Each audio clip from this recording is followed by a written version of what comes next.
For so long in my life, I felt like I was trying to heal myself while I was in the midst of everything else going on, raising my babies, building my business, nurturing my relationship, and honing my skills as a counselor. I was in survival mode big time, and I wasn't really giving myself the time that I needed. One time I had a plantar wart on the bottom of my foot for about 8 months. I know, gross, right? It was so painful that I adjusted the way I stood, and it affected my knees and my spine. My knees got swollen, and I ended up in pain all the way from my feet to my waist. And the funny thing was, I didn't really think of myself as sick. I was always so grateful for how healthy I was, and I was trying to help everybody else, people who really had a problem. And I was exhausted and overwhelmed, and I felt depleted.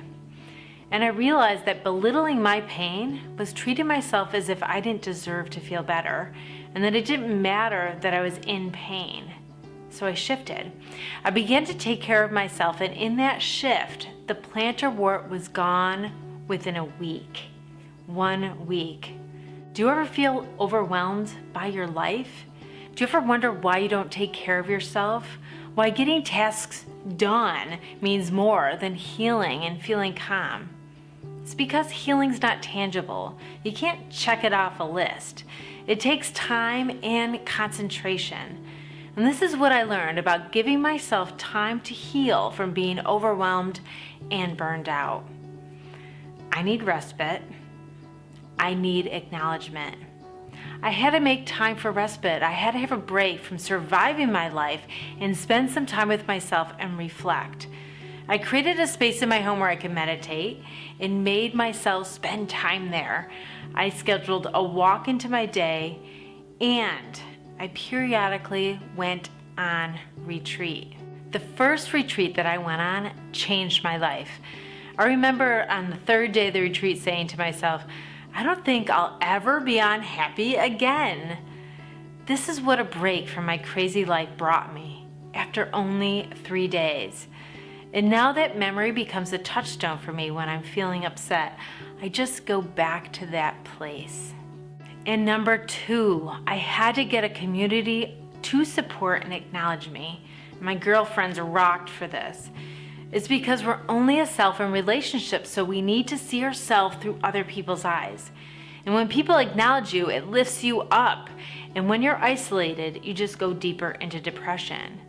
See, we're social beings, and having witnesses to our journey is so important to us as humans. You know, my daughter writes the most beautiful cards. They're so acknowledging, and they make you feel like $1,000,000. When you get them, it's amazing, and it infuses you with energy, and you feel like you could do anything, like clean the whole house or run 10 miles. It gives you energy.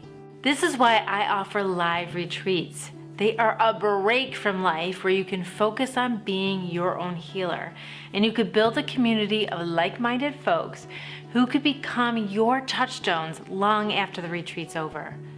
Some of my best friends I've made while on retreat, and I've seen some of my treatants make incredible connections too.